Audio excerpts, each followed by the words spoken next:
Darren here with the Bird, going to show you the Amazon Fire TV Stick. Stick TV? Fire TV Stick. So what is this? Basically you plug this into your TV, monitor, anything with HDMI port that's a screen, and it turns it into a smart monitor TV thing with a remote control that allows you to watch Netflix, Amazon Prime, and a bunch of other streaming channels. How does this differ from the Fire TV full-size box, which I actually have over there tucked away for my projection screen main TV system?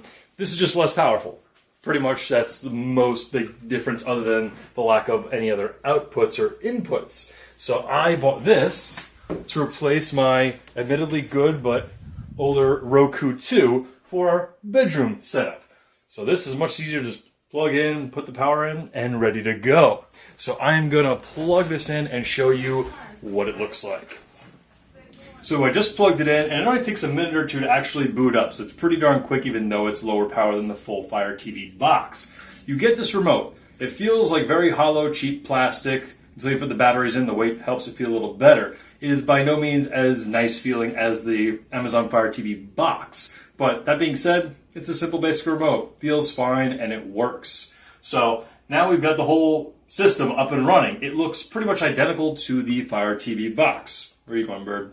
So if you want to see the operation, pressing, it moves completely fluidly with almost zero delay. So for just browsing around the menu, it is just as seamless as the Fire TV box, if it's not maybe a hair behind in speed. Okay, now let's try Plex, because of course these things don't want to play files off of a USB or network drive. You got to use something to stream like Plex. So let's go right in. It's got it right there.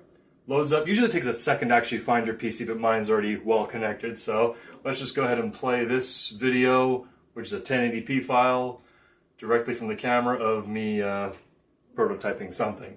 So yeah, plays pretty darn quickly. Plex isn't without hiccups. Sometimes it works perfectly. Sometimes it'll hiccup here and there, but it also depends on your computer, your network connection, all those other settings. So all I can see is that when everything's set up right, the stick seems to work pretty darn nicely.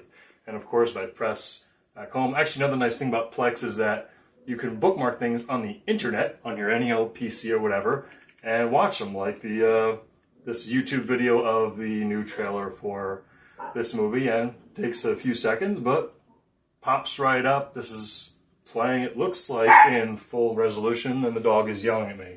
So that works pretty nicely.